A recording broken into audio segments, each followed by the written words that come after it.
ছুটির দিনে বাসায় থাকা মানেই প্রচুর খাওয়া দাওয়া আর রান্না বান্না আর ঘোরাফেরা। হেই এভরিওয়ান, কেমন আছো সবাই? আজকে ব্রেকফাস্ট ফেরদৌস রেডি করেছে। আর এটা ছিল একটা বার্গার বানের ভিতরে এগ অ্যান্ড চিজ দিয়ে সিম্পল ব্রেকফাস্ট।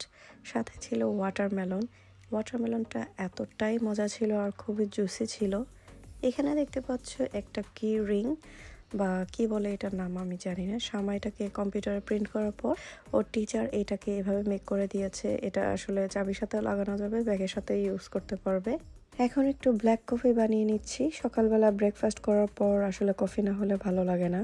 এমনিতেই কয়েকদিন ধরে জ্বর ঠান্ডা, তার মধ্যে যদি আবার এরকম ঠান্ডা ঠান্ডা ওয়েদার থাকে, এই ওয়েদারটা কিন্তু বাংলাদেশে যে শীত আসলে যে মিষ্টি একটা রোদ ওঠে, ঠিক ওই মিষ্টি রোদের মতোই। আজকের গার্ডেনে যাওয়ার পর দেখি খুব সুন্দর সুন্দর স্ট্রবেরি হয়ে আছে। এই গাছগুলো আমি প্রতি বছরই ফেলে দিই, একদম রুট থেকে নতুন করে চারা গজায় আর নিজে থেকেই কিন্তু এরকম স্ট্রবেরি হয়। কে জানতো এই ফেলে দেওয়া গাছ থেকে যে এত সুন্দর চারা বের হয়ে এটা আবার সুন্দর ফ্রুটসও হয়ে যাবে। আর এই দেখো এই ফুলগুলো এত সুন্দর। এই ফুলগুলো কিন্তু আমরা এই শাড়িতে পুরোটা লাগিয়েছিলাম, বাট এই সামারে আমরা অনেকটা জায়গা ক্লিন করে ফেলি অন্য গাছ লাগানোর জন্য।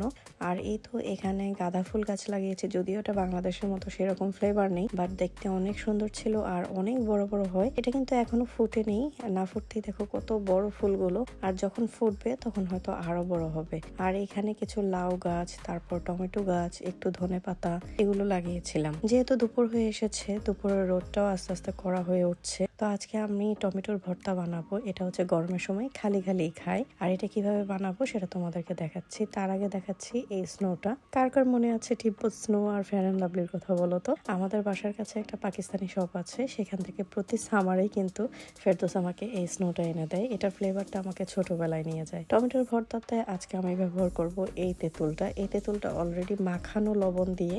আর এখানে আমি ভর্তা বানানোর জন্য নিয়েছি শসা, টমেটো, ধনেপাতা আর নিব পোড়া মরিচ। সাথে ছিল বিট লবণ। এটাকে আমি মরিচ পোড়া দিয়ে, বিট লবণ দিয়ে, টমেটো, তারপর শসা, তারপর হচ্ছে একটু তেঁতুল দিয়ে ভালো করে মেখে নিচ্ছি। তোমরা চাইলে এই রেসিপিটা ফলো করে গরমের দিনে খেতে পারো। এটা অনেকেই চিনে, আসলে অনেকে মাখা মাখা খায়, কিন্তু আমি খেতে পছন্দ করি একটু পানি পানি, তাই একটু এক্সট্রা পানি দিয়ে নিলাম। তো এত সুন্দর ভর্তাটা আসলে ঘরে বসে খেতে মন চাইছিল না। আর ফেরদৌস গার্ডেনে বসে বসেই খাচ্ছি।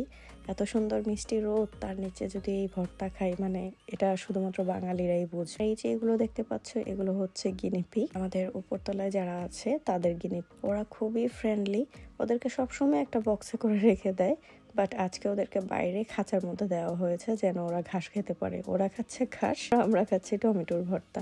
পাশেই ছিল সুন্দর ফুল। এখানে আমার অনেকগুলো মূলা শাক, তারপরে হচ্ছে আবার গোলালু শাক ছিল। তো আজকে আমি কিছু গোলালু শাক উঠাচ্ছি। এই শাকগুলো প্রতি বছর এমনিতেই হয়, মানে আলু 1 বছর লাগিয়েছিলাম, তারপর থেকে অটোমেটিক্যালি হয়। আর এই তো দেখতে পাচ্ছ গাঁদা ফুলের যে টব, এখানে 2টা টব আছে। একটা টব আমরা গার্ডেনে রাখবো আর একটা বাসার সামনে দিয়ে দিব আজকে। আর এখানে কিছু লাউয়ের চারা ছিল, যদিও আমার লাউয়ের চারা বড় বড় কয়েকটা আছে, আর এগুলো হচ্ছে বাচ্চা।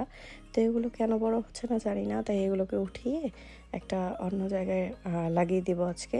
আর এই তো ফুলের টব আমরা একটা বাইরে দিয়ে দিলাম, যেহেতু আমার বাসার সামনেটা খুব বেশি একটা সুন্দর না, একটু ভাঙাচোরা আছে। তো এটাকে আর কি ফিক্স করার জন্য আমরা কিছু ফুলের চারা রাখি যেন দেখতে সুন্দর লাগে।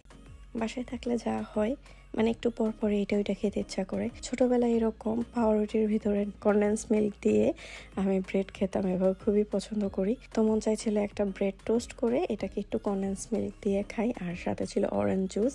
আলু শাকটা তুলে নিচ্ছি। এই আলু শাক কিন্তু আমি বাংলাদেশে কখনোই খাইনি, যেহেতু আমার গার্ডেনের শাক ফেলে দিতে ইচ্ছে করছিল না, অনেকেই খায়, তাই শাকটা দিয়ে আমি একটু ডাল দিয়ে রান্না করছি। শাক কিন্তু ঢেকে রান্না করলে কালার নষ্ট হয়ে যায়, তাই আমি ঢাকনা ছাড়াই রান্না করছি। সাথে আছে বেগুন ভাজা, আর বাসার সবার জন্য আছে ল্যামের মাংস। এই তো শামা স্কুল থেকে এসে পড়েছে, তো আমরা টমেটোর ভর্তা খেয়েছি, ওর জন্য একটু রেখেছিলাম। আর ও কিন্তু আমাদের মতোই ঝাল খায়। শামা সাফি দুইজনই কিন্তু এশিয়ান ফুড খুবই পছন্দ করে। ওরা বাইরে, অনেক বাচ্চাই বাইরে হয়, বাট বাংলাদেশি খাবার তেমন একটা পছন্দ করে না, বাট শামা সাফি মাশাল্লাহ খায়। বিকালে একটু ঘুম দিয়েছিলাম, ঘুম থেকে উঠে কি থেকে যে কি বানালাম নিজেও জানি না, মানে ময়দা বাসায় ছিল, এটা দিয়ে কি যে বানিয়েছি, ডিম দিয়ে অনেক কিছু মিক্স করে এটাকে আবার দুধের মধ্যে একটু ভিজিয়ে দিলাম। তো খেতে কিন্তু বেশ মজা ছিল। তো তো শামা শাফিও খেয়ে বলছিল মাম্মা আসলেই এটা অনেক মজা হয়েছে। আমার কাছেও মনে হচ্ছিল যে এটার রেসিপিটা মনে হয় তোমাদেরকে দেখালে ভালো হতো, কারণ এটা আসলেই অনেক মজা হয়েছে। বাট কি বানিয়েছি নিজেও জানি না। এই ছিল আমার আজকের ব্লগ। ভালো লাগলে সবাই শেয়ার করো। আল্লাহ হাফেজ, বাই।